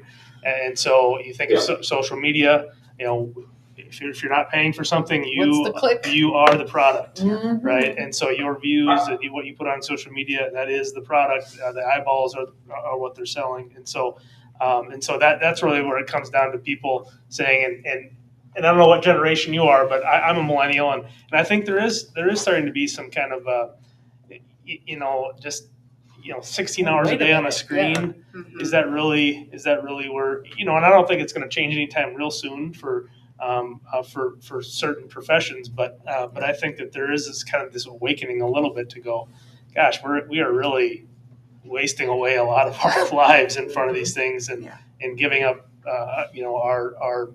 our humanity perhaps to these companies. And so at the end of the day, they're just following market incentives, and it's us as the people that are supporting their projects. Yeah, you hit it right on. Can I add to that? Yeah. There's six stakeholders I think of when I look at all the action taking place in the tech sector. There's the consumer of the technology, which is the user. So everyone's thinking about what they want, making things more than what they are. Then there's, like you said, stock and shareholders. That's what executives and C-suite people care about at these companies. Those are two. Number three is actually the banking industry. So you have to understand finance to understand there's a lot of leverage being applied in different verticals of the economy. And some things are over leveraged, some things are under leveraged. And banks always want more predictability, so that they can apply things in a statistical way that yields the outcome they desire. And that means control. And so banks are always going to aim for any kind of technology or solution that gives them more foresight, more control over something so they can model it better. Then after that, there's national defense. National defense cares about sovereignty, cares about protecting people, cares about cyber defense. And then you have the public square, which is politicians. And politicians feed into all of these different stakeholder groups because that's who gets them elected. So it's not really one specific group of people that are driving us in a direction. It's just this is what it is to be in America today. And I agree with the person who said that people. Actually, I don't know if I heard it completely, so I'm not going to quote it. But what I'll say is, what's exciting and optimistic to me is there are people that are realizing the importance of self-discovery because of AI. They're starting to question their own humanity. They're starting to ask questions like, what does that mean to be human? Yeah. And when you start asking questions, what does it mean to be human? You also start asking questions, what does it mean to be a good human, or a nice human, or a kind human, or a diligent human, or a dignified human, right? So, and that means better behavior. That means better cohesion. People are kind, like civilization moves up, right? Not everyone attacks everyone all the time and controls them 24/7. So that gives me some hope. A lot of people are like, oh, it's the end of the world. The AI is going to kill everyone, destroy everything. I don't think so. I think it's actually creating incentives for things to change in the way that we want them to change. People being nicer, conversations being more genuine, less screen time, better safety, better margins. It's kind of giving everything to everybody, but it's going to be a bumpy ride until we get there. And there is nobody driving it in the right direction. And so that's why we have to participate. Otherwise, it will go off the rails. That's right. Right? Because we still live in a democratic republic where things are participatory. Thank goodness. But anyways, that's my view. I don't know if you have that question, but that was one of my questions, that someone was trying to research how to find this in the leaders of AI. They were asking so-and-so leaders all over, and they couldn't pin down who's in charge or what the governance model really is controlled by. So could either of you two explain that a little? You're both a little more technical, Tyler and Dr. Cole. So yeah, I'll share this. I'm doing a research paper. I was just talking to someone I know at Berkeley who's going to maybe help me write it, and then a guy that is the chief scientist at a healthcare company. He cares about governance too for a lot of different reasons. But what's interesting and fascinating is nobody really knows what these CEOs or CTOs think. They change quite often, right? And it's because, like any executive, they sort of have to appease people, their shareholders, the public, PR. But when you're in the driving seat, or even if you're just delegating, or you look like you're in the driver's seat, you still need to be understood. And so I'm writing a research paper to understand what these different leaders believe and what they think and how they think. And it's really informative. When I talked to this guy at Berkeley today, let me show you this book he recommended me, actually. Let me show a book real quick on Amazon. I don't get any money by advertising this. I'm just fascinated. So there's a book that he referenced. It was called Getting Saved from the 60s. If anyone, let me see if I can show that. So this is the book. It's called Getting Saved from the 60s. It's written by Stephen Timpton. And basically what he talks about is the 60s were a time when individualism emerged, like real opinionated individualism. And this book kind of frames how the counterculture of the 60s propagated this idea of the self and how we need to be unique. And anyways, the point of this is this book is an example of how I hope to write about the ideologies and the influences in these tech circles and what emergent behavior is coming out of them. I don't know, but I'm reading into it and researching it. It's a question. A lot of people that are governance professionals and anthropologists and sociologists are asking the question of like, where are we going to be 5 years from now? What kind of behaviors can we predict today and get right 5 years from now? Because of the things being said, because of the way philosophically these leaders are talking and thinking and sharing what they know. So that's what I'm doing, some paper research. And so if anyone's interested in that, feel free to send me an email or something. Now, in terms of AI governance, so AI governance, there's two levels of this. There's the data that's fed into AI, that's data governance. I did a lot of work there. And there's AI evaluations. And the way in which you do evaluations is actually changing quite a bit because of the tools and technology that's available to do them.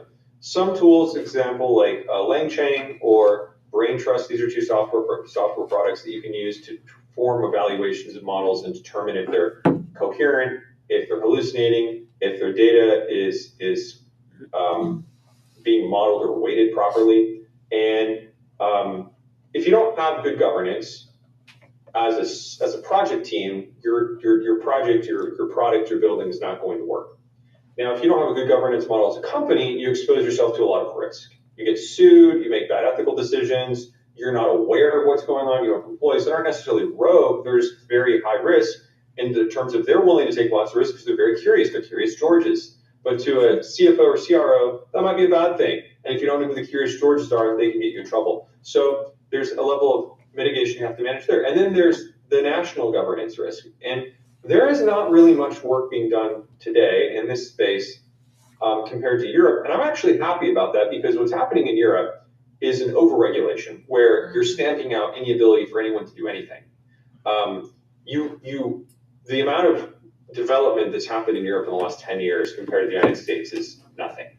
Like just it's sad actually. Where in the United States, because we don't have a regulated environment, people can actually experiment. They can actually take risks. They can actually explore things. They can actually do things beyond published research. So I think that's good. But as these systems evolve, we're going to have to rethink governance. And I'm not an advocate of centralized governance. I'm an advocate of what I call quasi-distributed governance. So what that looks like is you create the right incentives for large actors to behave right. So, and that's already kind of being done, actually. An example might be Walmart. I'll use Walmart as an example. So Walmart has one of the largest data estates in the world, fun fact. And if they do not understand what they're collecting on people, they can get sued because they're a global company. They also have to adhere to various regulations like GDPR, which is in Europe. They now have to adhere to the UAE Act, but they don't really have a presence in Europe, so it's not that big of a deal. But they have customers in Europe that shop international and have things shipped and drop shipped, even from Walmart, from America to Europe. And so they have to follow these regulations. And so it's kind of funny that because we live in a global world, and there are many companies in the United States that are global, the laws are already there and they're already doing the job. They're just not locally enforced, but they're there in other places to be enforced. And that enforcement alone puts the right kind of pressure for the business to behave a certain way without you having to enforce it locally. So that's how I think about AI. I don't know if that made any sense. I'm really tired. It's 5:30, so I'll shut up, but hopefully someone else has something else to say. Thank you. Okay. Does Dr. Cole, did you want to put anything out there, maybe as we wrap up? Get to. Or do we go till 6? Well, we have a hard stop at 6. Got to Okay. get out. But I want to get more audience questions after we wrap up this Yeah, question. we're not hearing you. You're muted. I think he muted himself. Oh, Matthew, you're muted. Let me see if I can find it. Oh, I can't hear you. Might be your settings. Go look at your settings. Gosh, there's a tech problem. AI will fix it. I had one earlier No, today, still like, can't hear why you. can't I fix this? So I had to restart my computer. Yep, now I can. Okay, I pushed it in. Or might have got disconnected. Go ahead. Okay, so no, I think Tyler covered governance pretty well. I mean, I think it's also just kind of a rapidly changing area as we learn new things there. But yeah, we kind of just need to think responsibly going forward. I mean, what we do today, it's not necessarily going to be the same probably 5 or 10 years from now. The technology or the field is just going to constantly be evolving, so we really think about that. No, I don't have too much else. Yeah, I think stuff was covered pretty well. Are there any questions directly for me? Are there some audience questions? Anything else that you wanted to cover? Well, with the Anthropic covering constitutional AI, it was very interesting concept because we have this tradition in the West of constitutions and covenantal relationships forming society. And I'm not to the point where I think they know what they're doing with constitutional AI, because do they actually recognize the deep theological and deep legal tradition and political tradition of where our constitutional values did come from in the West? So we'll have. I definitely want to look at that more. It'd be interesting to see that structured better, because that's probably the most unique thing I've seen out of one of the tech leaders, was actually building it out as a constitutional model. I've never heard of that. I've never heard of it either. Amadei, a leader of Anthropic's been building it out that way. So I don't know if there's anyone else that's been talking about that in Google or in Microsoft, but that's definitely been from Anthropic and some others, some smaller people. Well, I'm glad to hear that, because one of the things that personally concerns me is there's a concept out there. It's been around for about 100 years, technocracy. Yeah. And it's, if you haven't heard of technocracy, you ought to go Google it, because it really it's yeah. there you go. Well, because it's very interesting, but it borders on what we're talking about, kind of to your point, Juanine, about here's all the big money tech companies, what are they doing? And again, I'll go back to our agency as citizens, but we have an advantage in the United States, I hope, that we get to form it the way it ought to be formed, which is what we should be pushing for. We don't want China's system. There's something wrong with overregulation as well, because even though it's not creativity like in a makerspace, it is still creativity. All of this is incredible creativity, quite honestly. It truly is. It speaks to the depth of the human brain and imagination to come up with the AI concept in the first place. So we can't lose sight of those things. But I think the technocracy, which, like I said, has got about 100-year history, came around with the Industrial Revolution, where there were people that were creating the inventions and funding them and monetizing them from a consumer standpoint. And we get into trouble with capitalism when we lose our ethics and morals in the first place. That's right. Because if there's a yeah. 500% profit margin, and I'm not making 500% more than I was last year, I have a real problem buying your product. Yeah, but we forget the architect of capitalism, Adam Smith, had the wealth of nations, but he also paired that with the theory of moral sentiments. That's right. The moral nature of what we are to do amongst our fellow men. We are to serve in business our fellow men is the foremost duty of a business owner and a business person in right. business or commerce. And that's something that's been sorely lacking for a long time. Well, and it goes back to what, how we share so much as humans, and when we other each other, And when we categorize and make people less than, that's where we get into muddy, muddy waters, and we will hurt ourselves. So really, it's up to us. For God's sake, it is up to us, literally, to shake this out. And I know it's overwhelming. It's overwhelming to me too, to think of the money behind it all, and wonder if there's any good intention there. I can't tell you that. But we surely outnumber the billionaires, for God's sake, and we have the power of the wallet. Another thing with the data centers, there's a great concern of the value our way of life is being attacked, and this speaks to the agricultural side, I suppose, Dr. Cole. There's this Jeffersonian thought that we need to maintain the agrarian culture, especially in South Dakota.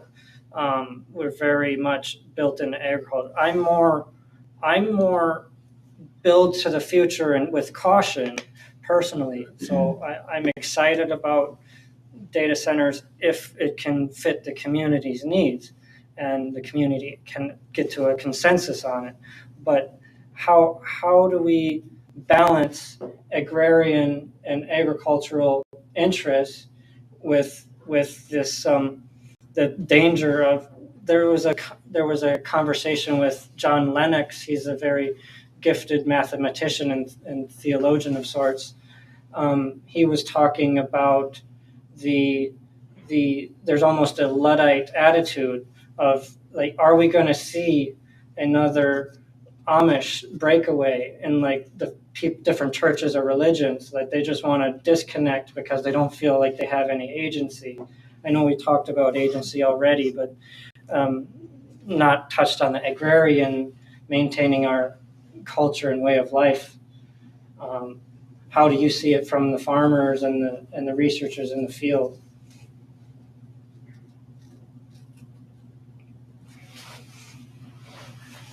Did you hear any of that? Oh, he's got his mic. He's off. muted. Oh, I'm here. Yeah, we got you. Okay. Could you repeat the question? You faded out there. There's like an agrarian culture that I've seen a lot of even politicians or friends get riled up about, and the farmers are certainly conserved, but there's this fear of balancing our Jeffersonian agrarian culture and our economy in South Dakota with new development. And you're a little on the tech side of agriculture, but I just was curious what your thoughts were. Yeah. So I mean, on the agricultural side of things, I mean, people aren't too thrilled about data centers for a number of reasons. Well, one, I guess the two top reasons is utility and water costs, or power and water costs. Those tend, I mean, we've seen data centers built in other states. I mean, we've seen those costs go up over time with data centers. But then it also comes down to land as well. I mean, in Ohio, what's it called, Stargate, is a massive facility being built right now to provide infrastructure for AI. And so, I mean, it really makes things tough for farmers because when price of land goes up and the cost of water and power goes up, I mean, it's just paying the margins out, that really aren't there for our farmers. So, they're not really too thrilled about it because, I mean, again, we've seen it in other states when those costs tend to go up and farmers are going to be footing the bill from those increased costs just to maintain those facilities in our area. So, yeah, overall, I mean, not too many people, from what I can see on the ag side, are excited about this. Yeah, I mean, it does eat into some essential resources needed for agriculture. And, from these other mistakes that we've seen in other states, I think those are lessons to be learned. And And that's kind of just ways for South Dakota and people in our area to go, okay, well, you know, Ohio, again, big state where a lot of data centers are being built. You know, what went wrong there? What can be done differently? So if we do stuff here in South Dakota, you know, we're not making those same mistakes of driving up costs for everybody and making life harder on our farmers. It's, you know, if it is to be done, what it needs to be done so it's done right. But then, like I mentioned earlier at the start of the forum, you know, we got to think long term. Are these data centers going to be in use 10, 20, 30 years from now? Or, you know, is this just a fad where people are going to eventually be doing stuff in their own homes and, you know, that facility's going to be sitting there empty and, you know, everybody had to pay for something expensive that only lasted 5 years. So, yeah, we do got to kind of think about what is the right balance of doing some of this stuff so life's not harder for our agricultural community, which translates to a high percentage of South Dakota citizens. But also then, you know, how do we also try to stay on top of the ball where, okay, people in South Dakota aren't left behind in this AI trend. You know, we're still able to do things correctly and keep up in our area. On the land use piece, I guess I would ask, why is this an issue with these facilities and not a large manufacturer of a widget? I understand there's other issues, the electricity issues and water issues potentially, but why would this concern bubble up just in terms of a data center when the same size facility could be manufacturing widgets or parts of, you know, some tractor or whatever? I mean, how They come? don't use as much energy. Yep. And so that's a separate issue. But I'm saying just on the pure land use issue, you said that they're threatening our way of life. Well, we have a huge Terrick facility in Watertown that took a bunch of ag land. Yeah. And we have large manufacturing facilities for decades that since the Industrial Revolution that have taken ag land. So from a pure land use perspective, what makes this any different? That's what I would push back at. So one thing was, I cannot remember the company and the exact location off the top of my head, but it was down in the Clear Lake area. I do remember that. I recall somebody was talking of eyeballing wanting to put a data center there. Applied digital. Yep. Okay, yeah, and the planned area was, you know, it'd be basically in the middle of nowhere. Right. Well, these things create different types of pollution, noise, light, etc.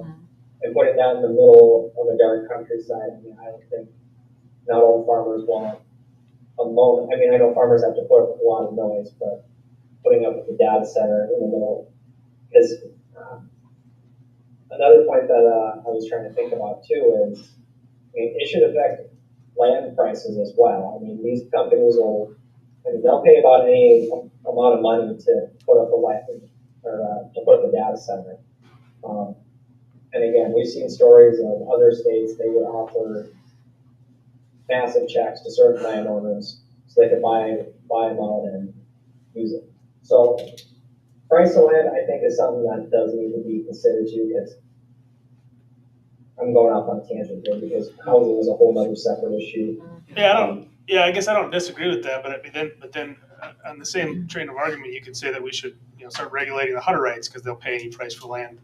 I mean, there's all sorts of land uses that are driving up the cost of land, and so I guess I have a concern about the land use argument that, you know, a private property owner chose to sell their land to another private owner.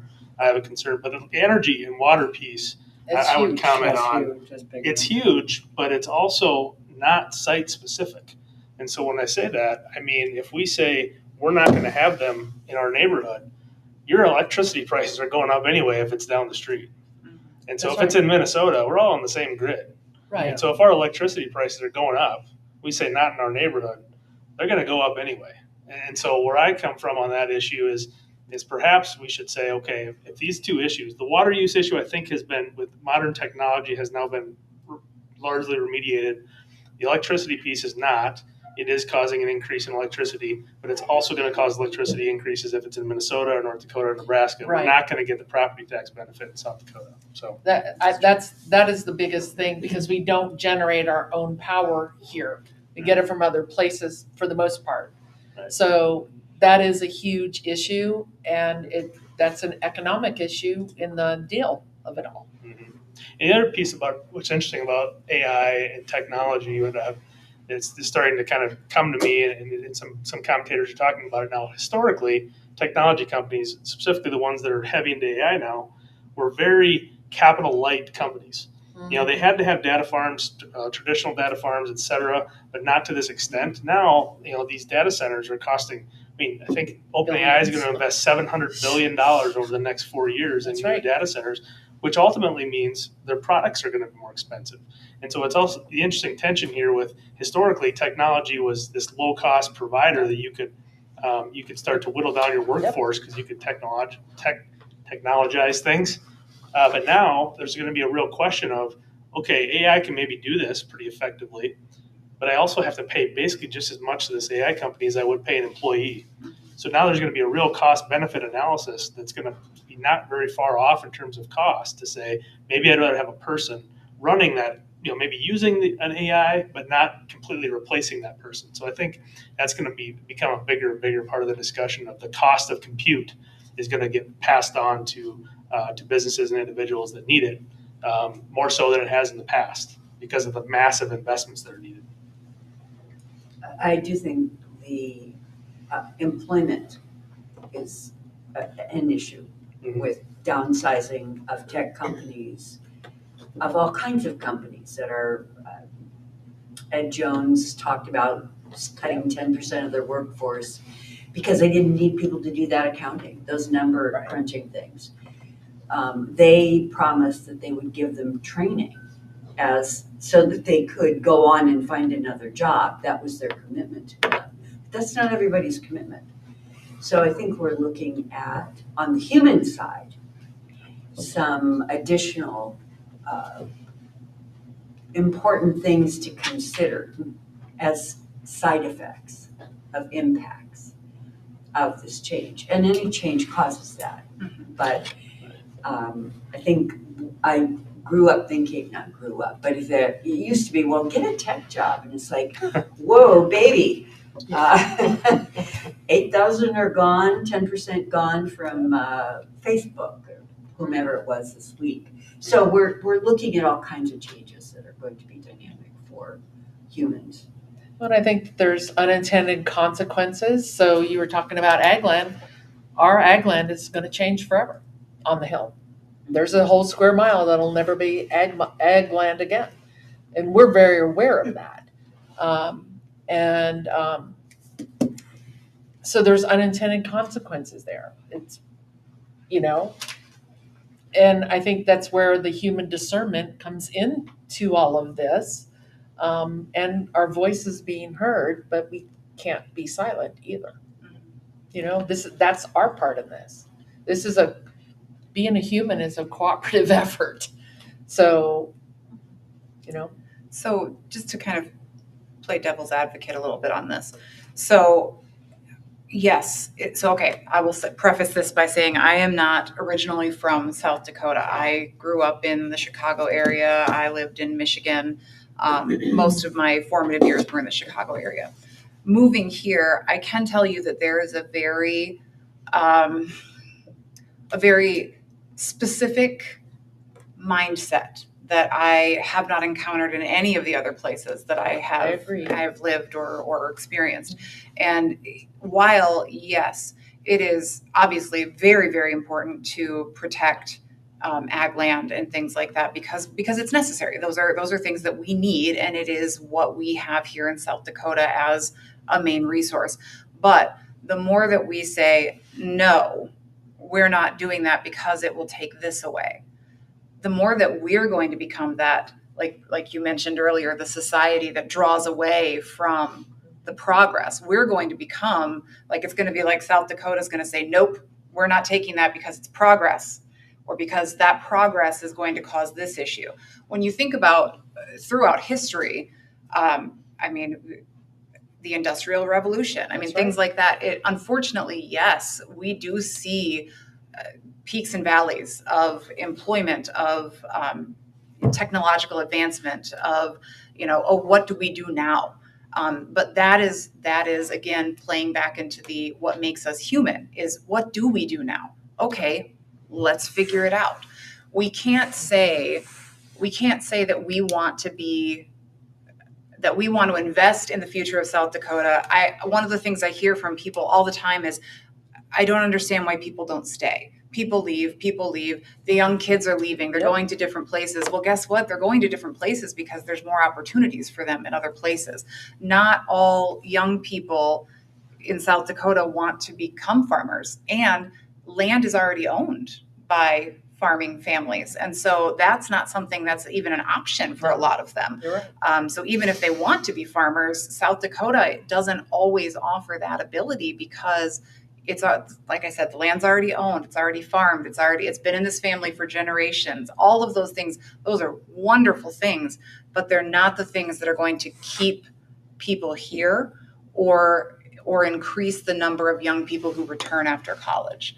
And so we have to find the balance of where we continue forward with progress and where we continue to hold on to some of that tradition. The tradition is important, but so is the future. And tradition isn't everything. Right. So I'll go back to my, Yes. first of all, Matt talked about the probability, right? Mhm. So that's the balance. Where is the balance? Where's the probability that this is going to work? And that's the fine tuning that needs to be done with this. The tool's already been created, quite honestly. The technology is there. But also, you young people here today give me a lot of hope for my grandchildren, because I hear you talking with the moral fiber. John Meacham talked at SDSU about this moral fiber that makes a difference when push comes to shove. Mhm. And I hear that in your speeches. Yes. And that thrills me. That gives me hope for the next generation. Yep. And the generation after that. Yes. So good for you.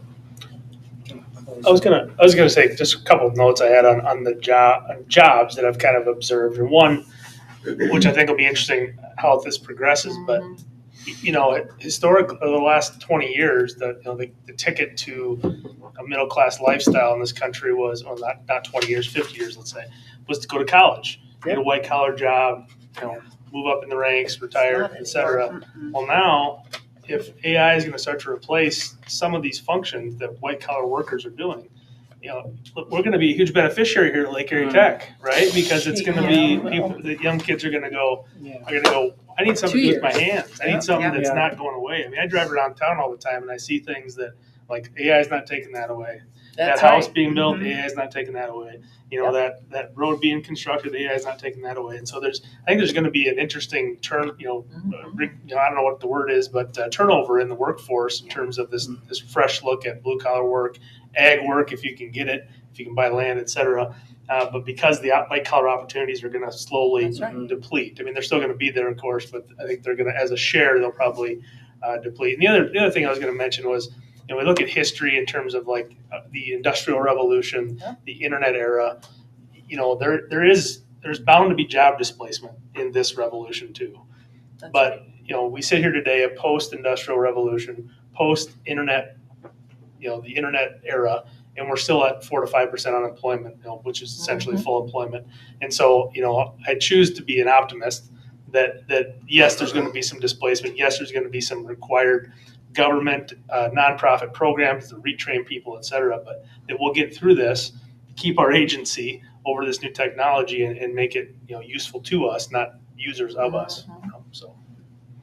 Well, it's been a passion concept in my head since college, seeing the failure of college from a young person's perspective.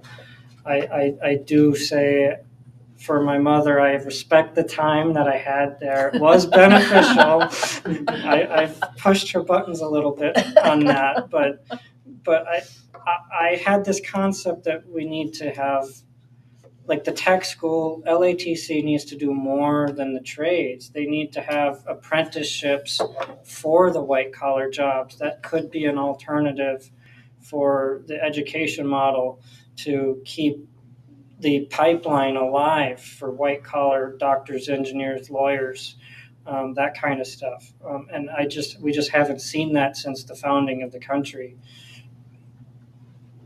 the apprentice Yeah, model. yeah. I would like to, I do want my doctor or my surgeon to. Well, they'll still have a certification. To have a significant Yeah. amount of education. They'll still have a certification. Yes. You're just But having also some hands-on a is more good. hybrid Yes. approach. Please don't operate on me if you learned how to do this with AI. Thank you. That's my TED Talk.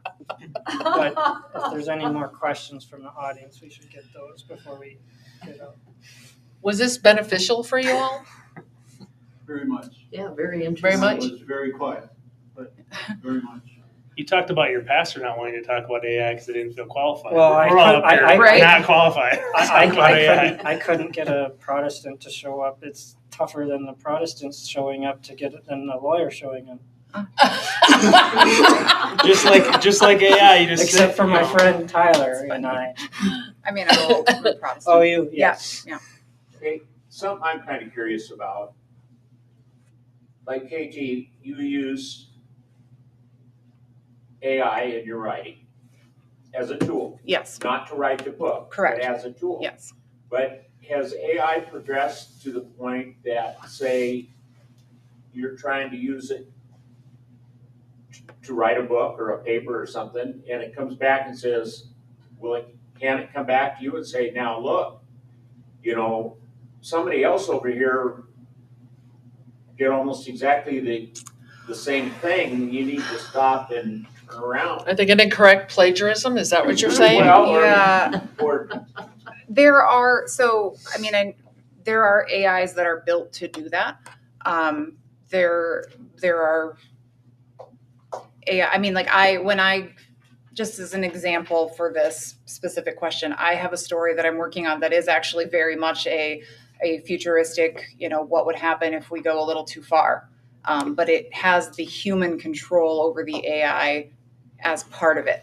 So one of the things that I said when I was kind of just throwing ideas out at my little chat back and forth was, I want to avoid this coming across as 1984, A Brave New World, the Hunger Games. Like I don't want my story to come too close to these things. And so then it came back at me and said, well, here's how your story differs from these things. But here are the things that could tie into the same genre, which tying in the same genre is fine, but my story shouldn't be just a regurgitation of someone else's. However, all creative works end up being a little bit of a regurgitation of everything that we've learned and seen and thought, because you get ideas from life and you are exposed to all kinds of things. So short answer is yes, there are AIs out there that are designed to identify plagiarism. Long answer is no, most AIs are in my experience, unlikely to be like, oh, hey, by the way, that's this Not gonna exact put this paragraph. in. Yeah. Because ultimately you decide what you put in there. And I wonder about it in different things that I've read, it talks about, well, you can use AI to write job descriptions or different things like that. you can. And then I wonder if you're trying to use AI to write a technical manual, is it gonna know enough to ask you enough questions about what you're trying to do? There are people, so they actually, and I say very loosely, AI companies, they hire professionals to train different AI bots to have those types of, that level of expertise. I have been asked to help with it in a writing standpoint. I didn't want to, simply because I don't think that I am qualified enough for those types of things. I'm a writer, but I don't see myself as Stephen King or John Grisham or someone who's really, really well honed in the craft.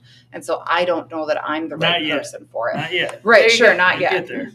You got a lot of books though. Well, I do have a lot of books, yes. And my experience with AI has just been, when you search on Google or something, and the AI thing comes up at the top of the search, and it's kind of footnoted. It says where it got the information for you, so that's a helpful tool. Yes. But how do I mean, maybe I gotta go ask the Google AI guy, what's the best AI to use to write a Well, manual mine, of course, for mine. this water. Yeah. You know? Yeah. I've used AI for the two things mentioned, for like position descriptions and the technical manual. And the position thing, because I was old, I kind of knew what I wanted to write, but all of a sudden I could just hit print. Sure. And on the technical manual, had to feed in quite a few words.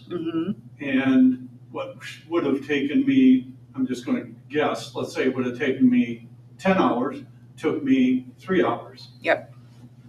And so even at my age, not knowing too much about this industry, it's in the last year, it has saved me many hours to reach the same outcome. Yep. Well, and it's almost like having an encyclopedia literally at your fingertips. Because back in the day, we would have been in the library with our index cards, all the things, right? That's the way I grew up. That's the era I grew up in. So it's a shortcut and delivers it right here. So I look at it that way. It is a shortcut, but then you still have to, right? You, as the person who's producing it, because you're responsible for that production, your stamp of approval has to be on the end product. So it comes back to that discerning human quality. And you still have to know, I think Katie mentioned, don't make this sound like the Hunger Games, don't make this sound like 1984. Well, when did you read 1984? Probably in 9th grade or 10th grade. And so you think of you don't know what you don't know. It becomes abstracted over time. But the idea that, you think about it in the abstract, you start getting worried, like what's the value of education anymore if you can just say, here's what I want, and it just creates it. Well, if she didn't know about 1984, having learned about it, she wouldn't have even known to say, don't make this like 1984. So there's going to become this whole new, idea that the prompt is really there's a skill in writing these prompts, right? You can tell it what not to do, what to do. If I've written something and I want it to give me some ideas, I'll say, don't regenerate this with new form. Just look at it and tell me if there's things I might change. And then I'll say, I don't want to do that. I'll do that. I don't want to do that. It's just like an editor, essentially. Sorry, Roger.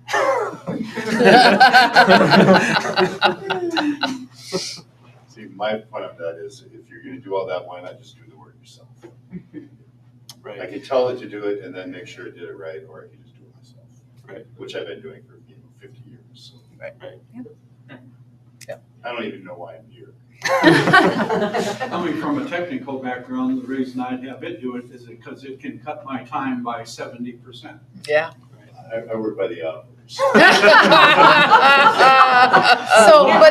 There you go. My whole life, the last, There you go. But that question though, okay, but you have those years of experience. Right. So the beauty of AI is it's trained by people with those years of experience who are teaching it to do these things so that it can then assist us and make us faster and more efficient. Now, trust me, I utilize Grammarly is a thing that I use in my books. My books go through, I write them, I send them to a story editor, she sends it back to me. I read what she's given me suggestions on, either adopt them or don't. So I do rewrites. I then send it through Grammarly, and then I make it read it to me out loud, and then I send it to an editor who then sends it back to me, and then I read through it again to make sure that everything that I want to say and everything. So it goes through all of these different processes, and yes, some of that includes, the computer like Grammarly. And that's what we've been saying. I mean, if you think of AI as just one Yes. tool that you can use, Yes. One layer in that. it's a lot less problematic. Yes, Right, and but- it's made my life And not easier. total. But even if you go back to my encyclopedia example, Yes. somebody compiled those 35 volumes Yeah. for us so that I could, as a 7th grader, go look up Great Britain. Yep. Right? I mean, so they saved me time by compiling the encyclopedia. And then So- somebody took that and put it Put onto it- Encarta That's and right. saved me time when I was in 7th grade.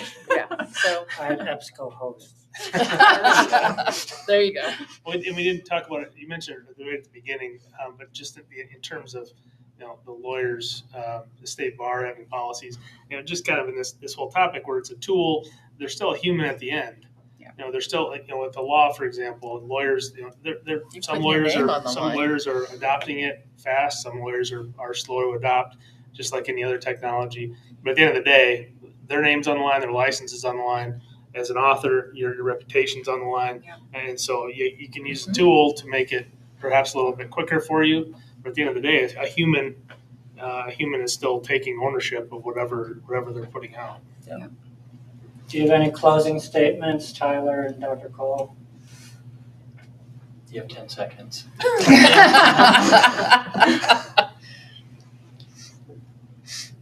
They're both good. You guys good in virtual world? Are you good? I think they're good. Thank you for your input. Thank Yes, you, thank you. very much. I want to thank you for making this possible, audience and panel. Thanks for You're having us. welcome. Yes, it's great conversation. Well, everything was live streamed and it's on social media. It's on the internet. Yes, and it's on YouTube, Facebook, Twitch, and LinkedIn, and then we'll upload it as a news article too. But so you guys can watch it. And, share it with people later if you want to and whatnot as well. So It'll probably be inputted into a chat GPT. I will transcribe it. Give us a summary of what the heck So if you there's said. spelling errors, their AI is not I've mine. had some requests. And we'll look forward to Roger's article in Current. Yeah. I'll do one too. Read it. Okay. We went to the morning, so I don't Where know. where do we see your article? Mine will be on the World Wide Web though. And we'll look forward to your article. Is this too. gonna be on the 604 Prince Prince He's Yeah, it'll be on the Northeast newsletter. Radio. Yes, you I'll have to go look up your book. Yeah, oh, I don't. get up at 5:45. Okay. Where's